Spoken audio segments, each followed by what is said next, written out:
오늘 함께 나눌 말씀은 로마서 12장 9절부터 13절까지입니다. 로마서 12장 9절부터 13절까지 말씀을 제가 읽을 테니까 여러분 눈으로 잘 따라서 읽으시기 바랍니다. 사랑에는 거짓이 없나니 악을 미워하고 선에 속하라. 형제를 사랑하여 서로 우애하고 존경하기를 서로 먼저 하며 부지런하여 게으르지 말고 열심을 품고 주를 섬기라. 소망 중에 즐거워하며 환난 중에 참으며 기도에 항상 힘쓰며 성도들의 쓸 것을 공급하며 손 대접하기를 힘쓰라. 아멘. 우리가 2022년 한 해를 시작하면서 마음을 새롭게 함으로라고 하는 교회 표어를 정하고 말씀을 나누고 있습니다. 무엇보다도 우리가 교회에 대해서 올 한 해 마음을 새롭게 하면서 한 해를 시작을 했으면 좋겠습니다. 그동안 여러분 교회에 대한 이야기들을 많이 들었을 텐데, 여러분 교회는 일주일에 한 번 우리가 모여서 예배 찬양하고 기도하고 예배드리는 그런 공간적인 개념이 아니라고 하는 것을 우리가 좀 마음속에 새롭게 좀 인식을 했으면 좋겠습니다. 교회는 그리스도의 몸이라고 이야기하고 있습니다. 그리고 우리 교회에 속한 성도 한 사람 한 사람이 그리스도의 몸에 붙어있는 지체의 각 부분이다라고 이야기를 하고 있습니다. 교회가 그런 곳이라고 이야기를 합니다. 여러분, 사람의 몸을 생각하면 사람의 몸은 이게 유기체예요. 살아 움직이는 것입니다. 그 사람의 몸은 정상적으로 계속해서 자라가게 되어 있습니다. 우리 저기 아기방에 있는 그 우리 이린이나 혜린이 한번 보세요. 어린이가 어린이 태어난 상태로 그대로 있지 않아요. 그렇죠? 안 보다가 언제 한번 갑자기 뭐 한 달 만에 이렇게 보면 애가 훌쩍 커 있고 그런 걸 우리가 알 수 있지 않습니까? 말도 달라지고 키도 크고 하는 행동도 달라지고. 여러분, 교회도 마찬가지라고 하는 것입니다. 교회도 여러분 이게 공간이 아니에요. 그냥 건물이 아닙니다. 사람들의 모임이에요. 그래서 이게 움직임이 있고 생명력이 있다는 것입니다. 그 살아있는 생명체는 반드시 자라게 되어 있다라고 하는 것입니다. 그래서 우리 교회도 건강한 교회로 하나님 앞에서 우리 교회가 성장하고 자라가기를 바라는데, 그렇게 되려면 먼저 우리가 건강한 교회로 자라가기 위해서는 교회에 대한 마음들이, 교회를 이루고 있는 성도들이 교회에 대한 마음을 새롭게 해야 한다는 것입니다. 우리가 지난주에는 모든 성도가 서로 한 몸이라는 생각을 가지고 서로를 귀하게 여기면서 각자 자기 자신에게 맡겨진 역할과 또 기능이 무엇인지, 일이 무엇인지를 생각하고 그것을 잘 감당해야 한다라고 하는 것을 우리가 같이 말씀을 나눴죠. 그렇게 할 때 교회가 성장하는 거예요. 오늘 본문 말씀에서도 교회가 어떻게 해야 건강한 교회로 잘 자라가게 되는지를 말씀하고 있는데, 제가 오늘 이 말씀을 생각하면서 옛날에 그 광고 문구가 하나가 갑자기 딱 생각이 났어요. 옛날에 아주 우리 흑백 텔레비전이 있을 때 이덕화 씨가 했던 그 광고 있는데, 사랑과 정열을 그대에게. 여러분 그게 무슨 광고인지 기억나시나요? 사랑과 정열을 그대에게. 그 문구는 생각나죠? 그게 저도 이렇게 보니까 찾아봤더니 사랑과 정열을 그대에게 로얄디 하면서 바카스 같은 음료수 광고하는 그런 광고였어요. 근데 오늘 말씀을 생각하면서 우리 교회가 건강한 교회로 잘 자라기 위해서 필요한 게 뭐냐면, 오늘 본문 말씀에서는 사랑과 열정을 이야기하고 있습니다. 교회를 이루고 있는 사랑하는 성도들이 사랑과 열정으로 교회를 위해서 힘쓸 때 그런 교회가 건강한 교회로 자라게 된다는 것입니다. 그래서 이 말씀을 살펴볼 텐데, 먼저 사랑에 대해서 한번 좀 살펴보겠습니다. 9절과 10절 그리고 13절에서 이야기하고 있는데요. 먼저 9절과 10절을 읽어보겠습니다. 우리 같이 한번 읽어볼까요? 같이 시작. 사랑에는 거짓이 없나니 악을 미워하고 선에 속하라. 형제를 사랑하여 서로 우애하고 존경하기를 서로 먼저 하며. 13절도 있겠습니다. 성도들의 쓸 것을 공급하며 손 대접하기를 힘쓰라. 자, 그래서 이 말씀에 보면 성도들이 거짓 없는 사랑으로 서로를 사랑해야 교회가 건강한 교회로 자란다라고 이야기하고 있습니다. 여러분, 교회하면 여러분 머릿속에 가장 먼저 떠오르는 어떤 단어가 있습니까? 교회. 교회하면 교회를 대표하는 한 단어를 이야기하라고 그러면 사랑입니다. 예, 교회하면 사랑이 가장 핵심적인 단어로 떠오릅니다.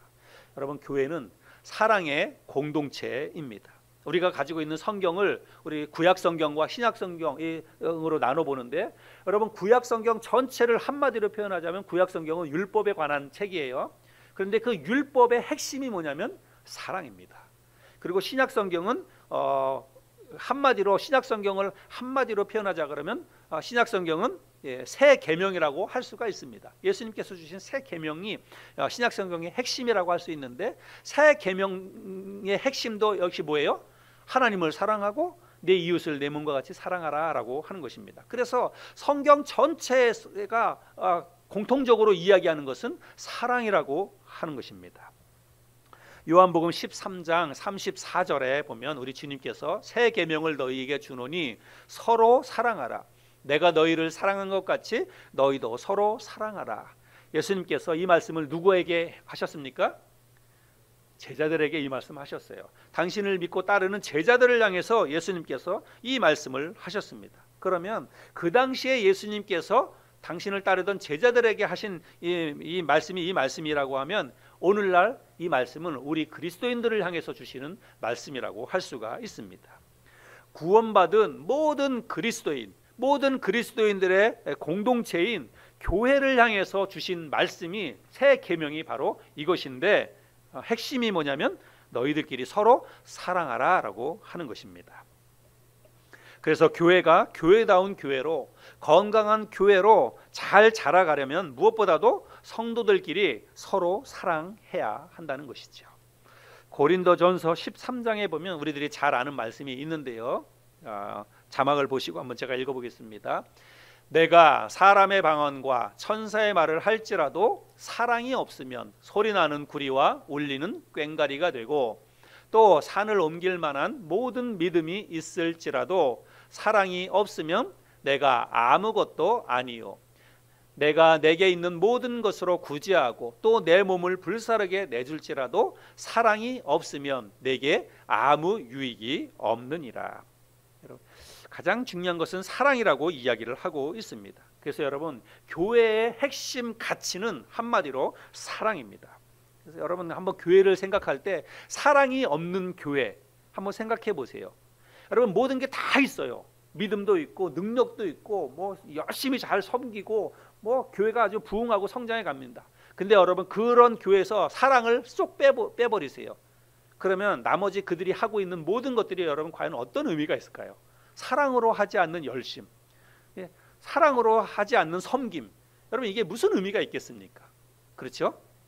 그래서 사랑이 없는 교회는 사실은 교회라고 이야기할 수가 없습니다. 그 안에서 무슨 일을 하든지, 봉사를 하든지 섬기든지 뭐 전도를 하든지 뭘 하든지 사랑이 빠진 그런 행위와 노력 같은 것들은 여러분 사실은 아무 의미가 없다고 할 수 있습니다.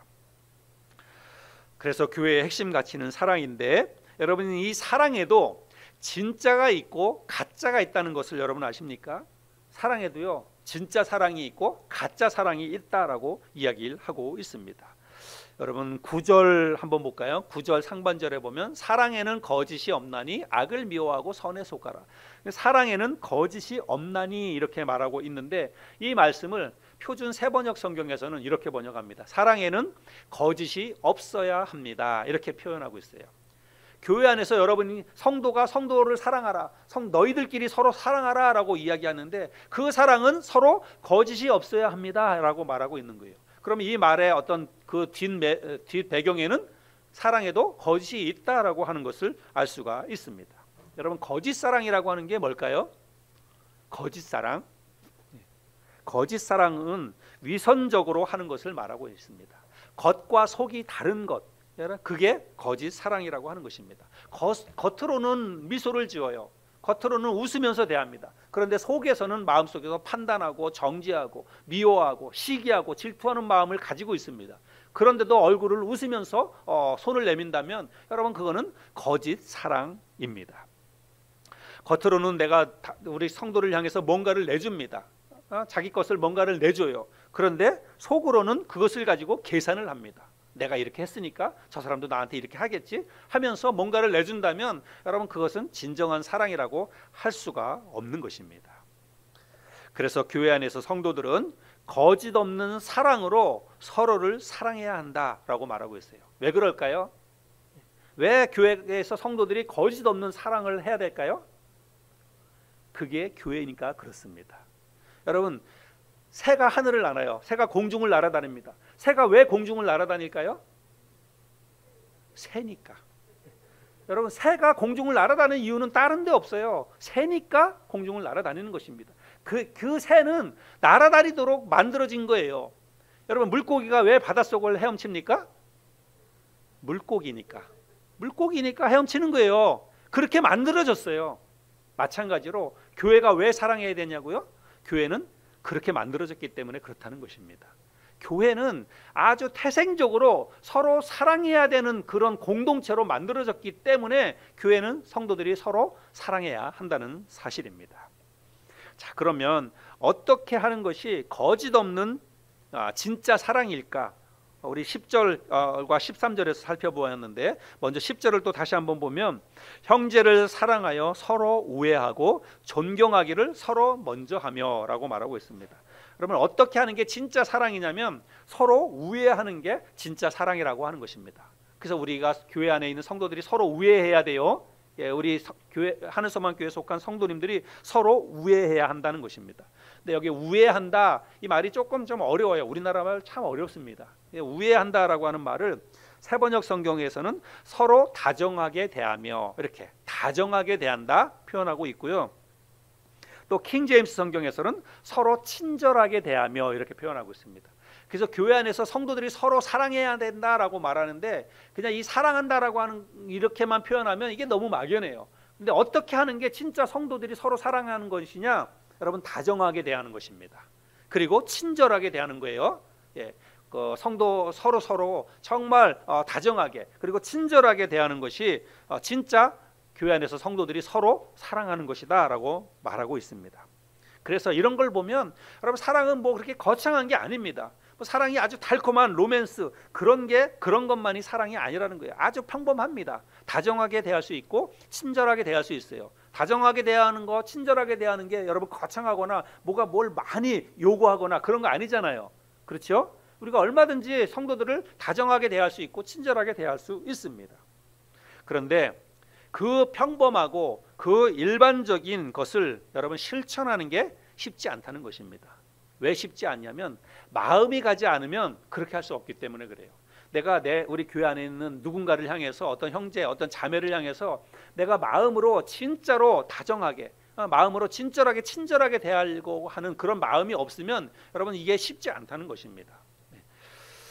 그래서 우리가 같이 한 교회 안에서 지내다 보면 때로는 마음에 안 들 때도 있습니다. 또 때로는 누군가가 나를 힘들게 할 때도 있고 그렇죠.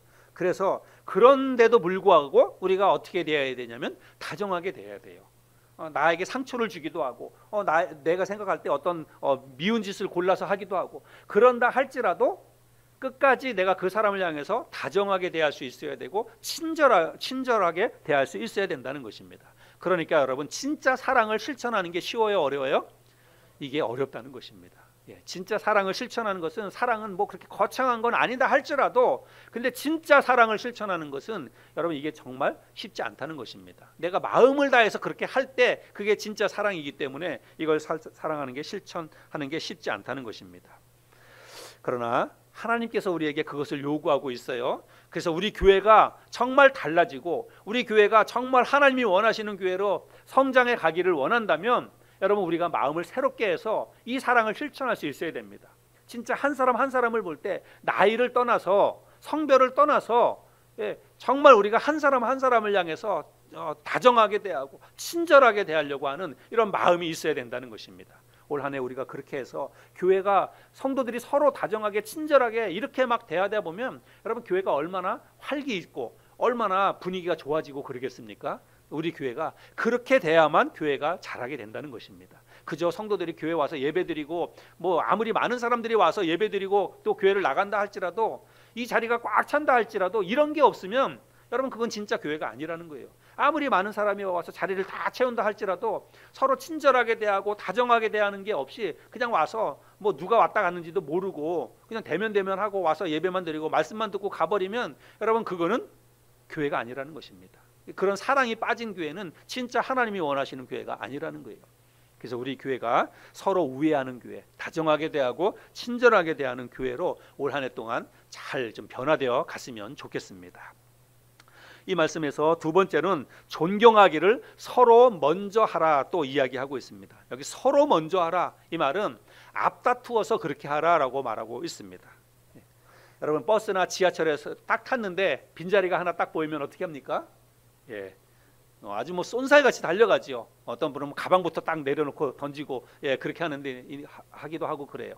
우리가 어떤 뭐 관광지나 그런 데 가면 또 좋은 자리를 보려고 그러면 또 어떻게 합니까? 뭐 이렇게 관광지 이렇게 올라갈 때 그 뭐 곤도라라든지 뭐 이렇게 그 케이블카 같은 거 타면 줄 서가지고 타도 케이블카 타면 경치 좋은 곳에 이렇게 서려고 앉으려고 사람들이 얼마나 막 다 앞다퉈서 가서 갑니까? 그렇죠. 그런데 교회 안에서 성도들이 서로 존경하기를 그와 같이 하라는 것입니다. 앞다투어서 내가 먼저 사람에게 머리 숙이고 고개 숙이고 손잡아주고 존경하려면 내가 먼저 머리를 숙여야 돼요. 누군가를 존경한다는 것은 내가 머리를 숙이는 것이고 내가 먼저 무릎을 꿇는 것입니다. 나이와 상관없어요. 성별과 상관없습니다. 직업과 상관없어요. 신앙 연령과도 상관없습니다. 내가 교회의 목사고 내가 교회의 집사고 내가 오래된 성도고 여러분 아무 소용없어요. 이것과 아무 상관없이 내가 앞다투어서 누군가를 새신자를 뭐 어린 아이를 정말 그렇게 사랑하고 존경하는 일에 모두가 다 앞다투어서 나서서 그렇게 해야만 그런 교회가 건강한 교회로 자라게 된다는 것입니다. 우리가 교회에 대해서 그동안 어떤 마음을 가졌고 어떻게 했는지 모르지만 우리 교회가 2022년을 맞이해서 정말 건강한 교회로 잘 자라기를 바란다면 우리가 이 마음을 확 바꿔야 됩니다. 이런 마음으로 교회에 대해서 내가 이런 마음을 확 바꾸지 않으면 교회가 자랄 수 없다는 것입니다. 그래서 내가 먼저 존경해야 되는구나, 내가 먼저 사랑을 실천해야 되는구나 이렇게 생각하고 이 말씀을 실천할 수 있는 여러분이 될 수 있기를 바랍니다. 또 세 번째는 진짜 사랑은 성도들의 쓸 것을 공급하며 대접하기를 힘써야 된다라고 말하고 있습니다. 10절에서 그렇게 13절에서 그렇게 말씀하고 있죠. 성도들의 쓸 것을 공급하며 대접하기를 힘쓰라라고 말하고 있습니다. 유명한 설교가인 스펄전 목사님이 지갑이 회개하지 않는 것은 진정한 회개가 아니다 이렇게 얘기하고 있습니다. 무슨 말인지 의미를 아시겠어요? 내가 믿음 안에서 회개했다, 주님을 영접하고 믿었다 그랬는데도 지갑이 변화되지 않으면 그 믿음은 진짜라고 보기 어렵다라고 하는 것입니다. 근데 여러분 저는 사랑도 그렇다고 생각이 돼요. 사랑도 내가 누군가를 사랑하는데 진짜 내가 누군가를 사랑하면 여러분 지갑이 열려야 됩니다. 근데 지갑이 열리지 않는 사랑, 그거 진짜 사랑이라고 볼 수 없어요. 남녀간에 사랑을 해요. 남녀간에 사랑을 하는데도 그 사랑하는 사람을 향해서 맛있는 거 안 사주고 또 좋은 거 안 사주고 여러분 그걸 어떻게 사랑이라고 표현할 수가 있겠어요? 뭐 어떤 사람이 뭐 그걸 가지고 물질적인 사랑이다 이렇게 욕할지 모르지만 여러분 사랑하면 지갑이 열리게 되어 있습니다. 여러분 그래요 안 그래요? 사랑을 안 해보셨나요 다들? 사랑을 하면 내가 사랑하는 사람 진짜 맛있는 거 사주고 싶고 그렇죠? 좋은 거 있으면 사주고 싶고 내가 잘 못해도 다른 사랑하는 사람한테는 그렇게 해주고 싶은 거예요. 그게 진짜 사랑하는 마음이기 때문에 그렇다는 것입니다. 연인 사이에서도 그런데 여러분 교회 안에서도 그래야 된다는 것입니다. 우리가 교회 안에서 이제 한 몸이 되었어요. 한 몸을 이룬 지체가 되었습니다. 그러면 우리 성도를 향해서 지갑이 열려야 된다는 것입니다. 성도들의 쓸 것을 보고 우리 성도가 뭐가 지금 필요하겠다. 내가 머릿속에 떠오르는 그 성도님이 지금 어떤 것 때문에 힘들겠다, 어렵겠다 이런 걸 생각하고 내 지갑을 열어서 성도를 쓸 것을 채워주고 공급하는 일에 지갑을 열 수가 있어야 된다는 것입니다. 여러분 이런 것들이 살아서 움직여야 그게 진짜 교회고 그게 진짜 하나님이 원하는 살아있는 교회가 된다는 사실입니다. 그래서 올 한 해 우리가 진짜 이런 면에 있어서 우리 교회가 좀 달라졌으면 좋겠다. 지금까지도 물론 잘 해오셨고 우리 교회는 그래도 작은 교회니까 성도들이 서로 섬기고 또 이렇게 같이 또 섬겨주고 대접하고 이런 것들을 정말 잘해줘서 너무 고맙고 감사한데, 여러분 이런 걸 우리가 앞으로도 계속해서 잘 실천해 갈 수 있어야 한다는 것입니다. 그래서 이런 게 없으면 여러분 우리가 아무리 뭘 한다 할지라도 그걸 진짜 사랑이라고 할 수가 없다는 거예요. 지금까지 제가 말씀드린 이 세 가지 이런 것들이 구체적으로 잘 실천이 돼야 그게 진짜 사랑이라고 하는 것입니다. 그래서 여러분 사랑이라고 하는 것은 그저 뭐 달달한 어떤 그런 감정, 여러분 사랑은 감정이 아니에요. 사랑은 행동입니다. 그래서 사랑은 동사다 이런 말도 있잖아요. 그래서 실제로 내가 움직이지 않는 것은 그건 사랑이라고 표현할 수가 없습니다. 교회가 바로 이런 사랑을 실천하는 곳이다라고 하는 생각을 가지고 올 한 해 동안 우리가 열심히 교회에서 성도들을 잘 돌아보고 섬기고 친절하게 대하고 다정하게 대하고 이런 말씀드렸던 이 사랑을 구체적으로 실천할 수 있는 우리 교회가 될 수 있기를 바랍니다. 첫 번째로 살펴본 것은 사랑이었고, 이제 두 번째 살펴볼 것은 열정입니다. 열정. 교회가 건강한 교회로 잘 자라가려면 모든 성도들이 열심을 품고 주를 섬겨야 된다라고 말하고 있습니다. 11절인데 우리 같이 또 11절 말씀 같이 한번 읽어볼까요? 11절 시작. 부지런하여 게으르지 말고 열심을 품고 주를 섬기라. 사도 바울이 로마 교회 성도들에게 열심을 품고 주를 섬기라라고 말하고 있습니다. 근데 여러분 대부분 우리가 신앙생활 하다 보면 대부분의 그 그리스도인들이 처음 믿을 때는 열심히 신앙생활 합니다. 처음 예수님을 믿고 처음에 교회에 발을 놓았을 때는 진짜 열심히 신앙생활 합니다.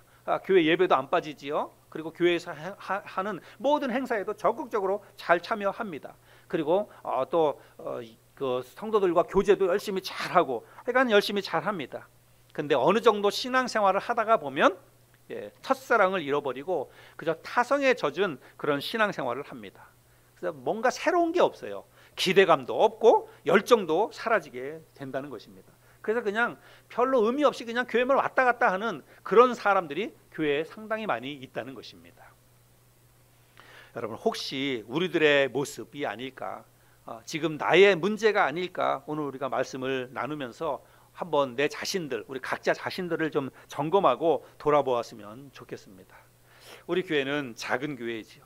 근데 작은 교회는 물론 목사도 힘들지만 작은 교회에 속해 있는 성도들도 목사만큼 똑같이 힘들다, 마음속으로 저는 그렇게 생각을 합니다. 왜 그러냐면 작은 교회는 크게 막 이렇게 막 성장하고 막 이렇게 자라가는 게 이게 쉽지가 않아요. 그리고 그게 모습이 탁탁 보이지도 잘 않습니다. 그래서 이렇게 늘 우리가 뭐 열심히 한다고 하지만 늘 제자리인 것 같은 그런 생각이 듭니다. 그러다 보니까 뭔가 하려고 하는 의지도 안 생기고 열정도 사라지고, 또 더 큰 문제는 뭐냐면 해도 안 될 것 같다라고 하는 이런 패배의식이 작은 교회 성도들에게는 있다는 것입니다. 목사에게도 있고 성도들에게도 그런 마음이 있다고 생각이 됩니다.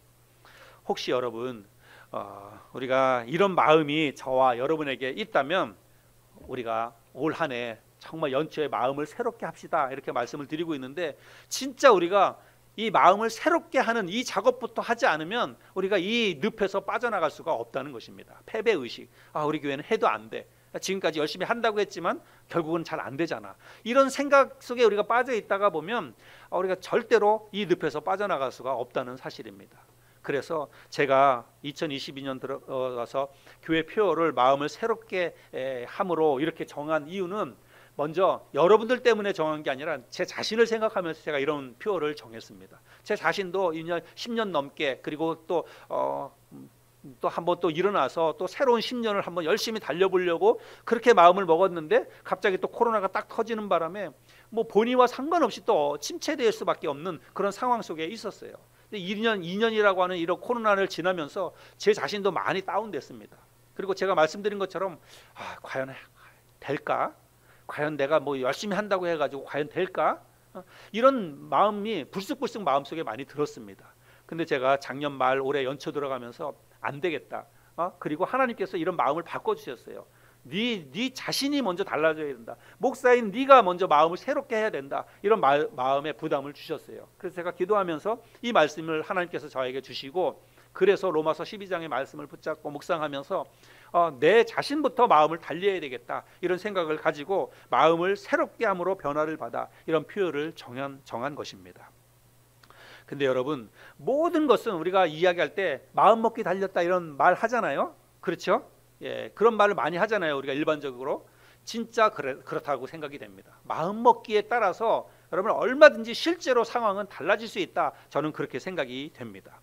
제가 신년 감사 예배 때 1월 첫째 주 예배 때도 말씀을 드렸지만, 여러분 교회 일은 이건 하나님의 일이에요. 영적인 일입니다. 세상적인 방식과 세상적인 계산으로 움직이거나 또 세상적인 그런 어떤 방식에 의해서 어떤 결과물이 나타나는 그런 곳이 아니라고 하는 것입니다.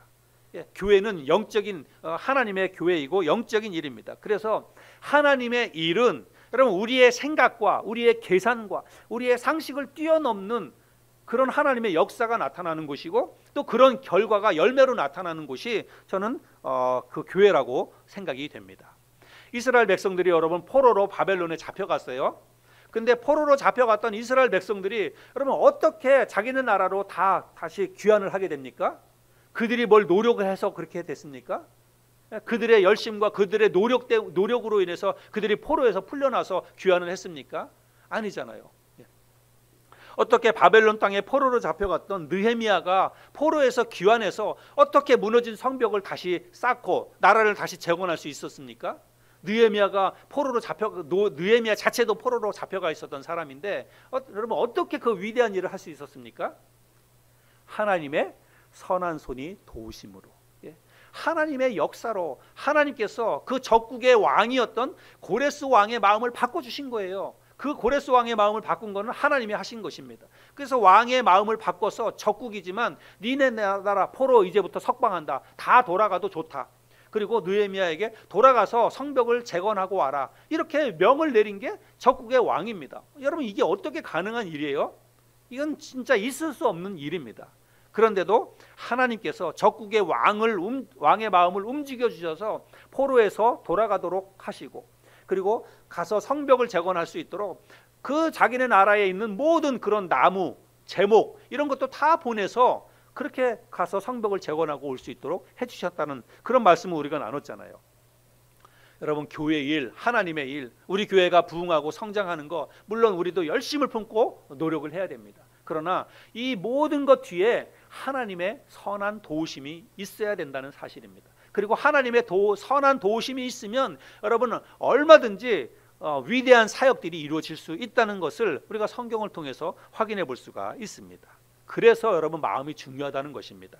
우리가 하나님을 향해서 마음을 새롭게 함으로 진짜 우리가 새로운 마음을 가지고 하나님이 도와주시면, 하나님의 선한 손이 역사하시면 된다, 될 것이다, 이런 마음으로 우리가 마음을 바꿔 먹어야 돼요.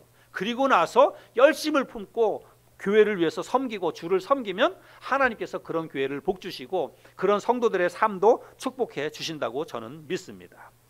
우리가 하나님께서는 생각지도 못했던 아주 놀라운 특별한 방법으로 하나님께서 영혼들도 보내주시고 또 우리 교회의 필요도 채워주시고, 그래서 우리 교회가 이전에 없었던 놀라운 부흥과 성장을 경험하게 될 것이다, 하나님께서 우리 교회를 그렇게 축복해 주실 것이라고 하는 이런 마음과 이런 믿음이 먼저 우리에게 있어야 돼요. 그런 마음과 그런 믿음을 가지고 그런 희망을 가지고 우리가 손 놓지 말고 열심을 품고 주를 섬기다 보면 하나님께서 우리 교회를 그렇게 축복해 주시리라고 저는 믿습니다. 지금까지 안 됐다고요? 물론 안 됐습니다. 안 됐을 수 있어요. 그러나 지금부터라도 잘 될 수 있다, 그렇게 믿고 그렇게 믿는 믿음을 가지고 저와 여러분들이 열심히 주를 섬기면 하나님께서 우리 교회를 축복해 주시리라고 저는 믿습니다. 여러분 주를 섬긴다는 말이 뭘까요? 주를 섬긴다는 말은 교회를 섬긴다는 말입니다. 여러분 이 교회가 주님의 몸이라고 그랬잖아요. 그러니까 주를 섬긴다, 열심을 품고 주를 섬긴다, 섬겨라 이렇게 얘기하고 있는데, 열심을 품고 주를 섬기는 것은 여러분 주님의 몸된 교회를 섬긴다는 말이에요. 그리고 교회를 섬긴다는 말은 또 물론 교회 와서 청소도 하고 뭐 교회를 예쁘게도 꾸미고 이것도 교회를 섬기는 것이지만, 교회 안에 있는 성도 한 사람 한 사람, 교회를 이루는 성도 한 사람 한 사람을 섬기는 거예요. 그렇게 잘 서로를 섬기면 그러면 교회가 건강한 교회로 성장해 갈 수 있다는 사실입니다. 그래서 교회에서 하는 헌신과 봉사도 주를 섬기는 것이고, 성도들을 돌아보고 섬기는 것도 주를 섬기는 것입니다. 올 한 해 우리 모두가 다 진짜 마음을 새롭게 해서 교회를 돌아보고 섬기는 일에, 그리고 성도들을 돌아보고 섬기는 일에 더 부지런하게, 더 열심을 품고 그 일을 잘할 수 있는 저와 여러분이 될 수 있기를 바랍니다. 그러면 우리 교회는 잘 됩니다. 그러면 우리 교회는 정말 여러분도 상상하지 못했던, 야, 진짜 우리 교회를 하나님이 이렇게 축복해 주시는구나, 이런 것들을 우리가 경험하게 될 것이에요. 여러분, 우리가 신앙생활 하면서 어차피 한평생 살아가다가 정말 한 교회에서 우리가 신앙생활을 하다가 하나님 나라 갈 텐데, 여러분 우리도 그런 거 한번 경험해 봐야 되지 않겠습니까? 여러분도 여러분이 섬기는 교회가 잘 되고 부흥하고 성장하는 거, 진짜 하나님이 우리 교회를 축복해 주시는 그런 영적인 놀라운 은혜와 축복들 여러분의 신앙생활에서, 여러분의 인생에서 한번 경험해 봐야 되지 않겠습니까? 그런 걸 경험하려면 진짜 우리가 마음을 새롭게 해서 하나님이 하시면, 하나님이 도와주시면 된다, 이런 생각을 가지고 마음을 바꾸고, 그리고 나서 열심을 품고 주를 섬기는 거예요. 그러다 보면 하나님께서 우리 교회를 그와 같은 교회로 크게 축복해 주시리라고 저는 믿습니다. 자, 마지막으로 세 번째인데, 어떻게 해야 우리가 건강한 교회로 우리 교회가 자랄 수 있느냐? 12절 말씀입니다. 12절 말씀 우리 한번 더 읽어볼까요? 시작. 소망 중에 즐거워하며 환난 중에 참으며 기도에 항상 힘쓰며. 우리 이 말씀을 새번역 공동번역 성경으로 보면 이렇게 번역하고 있습니다. 또 같이 읽어보겠습니다. 시작. 희망을 가지고 기뻐하며 환난 속에서 인내하며 꾸준히 기도하십시오. 여러분, 이렇게 교회에게 이렇게 이야기하고 있습니다. 그런데 이렇게 하면 된다는 거예요. 그래서 이 말씀 속에서 12절 말씀 속에서 세 단어를 우리가 기억해야 되는데, 희망과 인내와 기도, 이게 교회에 있어야 된다는 것입니다. 이게 나에게 있어야 된다는 거예요. 여러분 각자에게 이게 있어야 된다는 것입니다. 근데 여러분, 요즘 같은 상황 속에서 희망을 이야기하거나 기쁨을 이야기하는 것은 어찌 보자면 비현실적인 것 같은 그런 생각이 들 수 있습니다. 요즘 같은 이런 코로나 깊은 늪, 이런 상황 속에서 어떻게 희망을 이야기하고 어떻게 기쁨을 이야기할 수가 있겠나, 이런 생각을 할 수 있는데, 그래서 사람들이 정말 다 죽겠다 그러잖아요. 요즘 정말 사람들마다, 자영업자들이나 뭐 사업하는 사람들이나 정말 다 죽겠다고 난립니다. 교회들도 사실은 그래요. 교회들마다도 정말 다 힘들다, 너무 어렵다, 이러다 교회 문 닫겠다, 다들 그렇게 이야기하고 있습니다. 진짜 상황으로 보면 딱 그런 상황이에요. 상황적으로 보면 언제 우리가 이런 경험을 했습니까? 언제 교회 예배가 공식적으로 교회 예배를 제대로 못 드리게 하고 식사를 못 하게 하고 그런 상황이 언제 있었습니까? 한 번도 이런 거 없었잖아요. 그러니까 사실 상황적으로 보면 그야말로 전무후무한 정말 좌절과 침체의 늪 속에 있는 게 사실은 맞는 거예요. 그런데 그럼에도 불구하고 우리는 희망을 이야기해야 되고 또 기쁨을 노래할 수 있어야 한다는 것입니다. 왜 그런가 하면 우리가 믿고 섬기는 하나님은 전능하신 분이기 때문에 그렇습니다. 내가 믿고 섬기는 하나님은 그야말로 무에서 유를 창조하신 분이세요. 그런 하나님이 우리의 하나님이시고 우리의 아버지이시기 때문에 우리가 아무리 절망적인 상황이 온다 할지라도 하나님이 하시면 순식간에 모든 것들이 다 완전히 회복될 수 있고, 또 이전에 없었던 놀라운 일들이 일어날 수 있다, 이런 생각을 가지고 된다, 될 것이다, 이런 마음으로 우리가 마음을 바꿔 먹을 수 있어야 한다는 것입니다. 여러분, 믿음이라는 것이 뭐냐면, 믿음은 내일에 대한 희망을 가지고 미리 기뻐하는 것입니다. 여러분, 이게 믿음이에요. 믿음에 대한 여러 정의가 있지만 믿음은 뭐냐면 내일에 대한 희망을 가지고 내가 미리 기뻐하는 것, 그게 바로 믿음이에요. 여러분, 저를 따라해 보시기 바랍니다. 내일에 대한 희망을 가지고, 더 크게, 내일에 대한 희망을 가지고 미리 기뻐하는 것. 여러분, 그게 믿음이에요. 여러분 가정적으로도 힘들고 어려워도 여러분 꼭 이 말씀 기억하시고, 내일에 대한 희망을 가지고, 그냥 막연한 희망이 아니라 하나님이 도와주실 것이라고 하는 믿음, 그것을 가지고 미리 기뻐하는 거예요. 그냥 상황이 힘들기 때문에 죽상을 하고 있고 그냥 매일 우울하게 그렇게 있으면 여러분 그러면 될 것도 안 됩니다. 예? 그냥 마음이 너무 처져 있고 아무것도 못하겠다, 난 안 되겠다, 포기해야 되겠다, 이런 마음으로 그냥 계속 억눌려 있으면 여러분 될 일도 안 된다는 것입니다. 그런데 내일에 대한 희망을 가지고 하나님께서 도와주실 것이라고 하는 믿음을 가지고 미리 기뻐하는 거예요. 그럼 마음도 기뻐지고 상황도 그렇게 하다가 보면 달라지게 된다는 것입니다.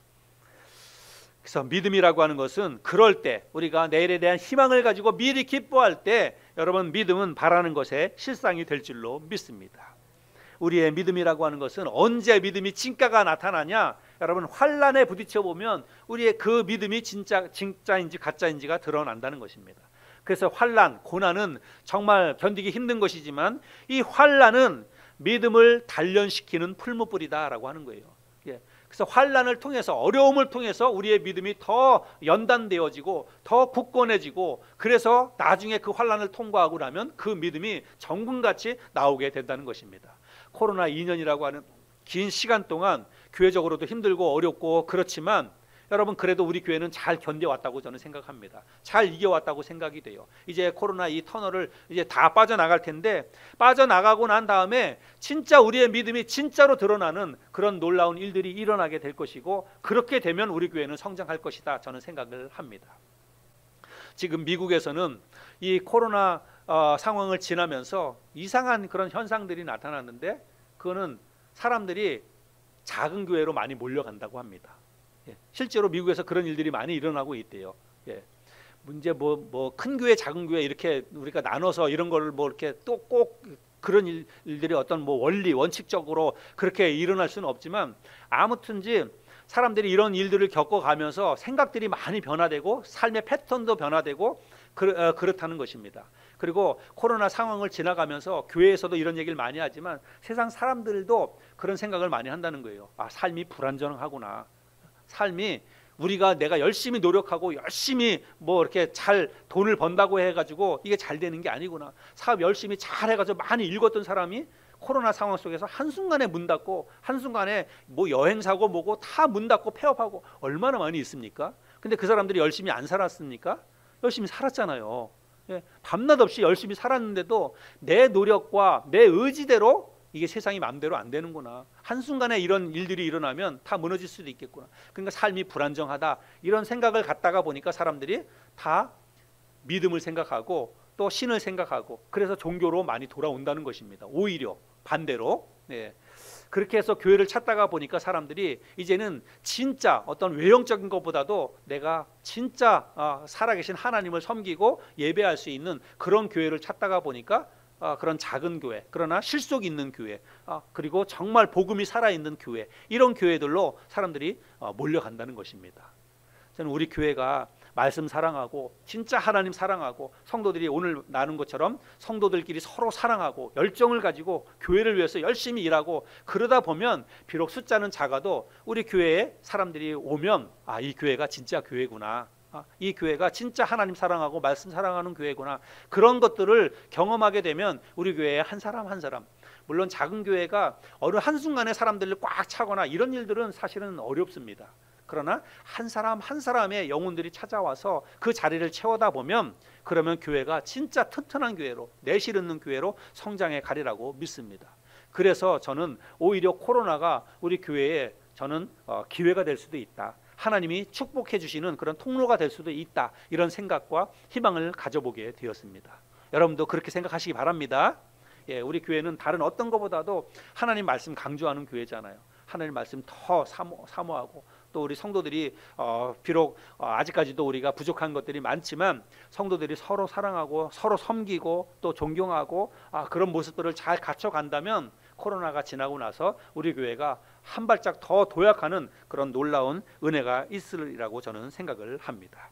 또 이 12절 말씀에서 마지막으로 살펴볼 것은 우리가 기도해야 된다는 것이죠. 희망과 인내를 이야기했다면 이제 참고 인내하면서 뭘 해야 되냐면 그냥 무조건 참는 게 아니라 기도해야 된다는 것입니다. 묵묵히 참고 기다리면서 꾸준히 기도해야 된다라고 이야기하고 있습니다. 12절에서 희망을 가지고 기뻐하며 환난 속에서 인내하며 꾸준히 기도하십시오 그랬죠. 예.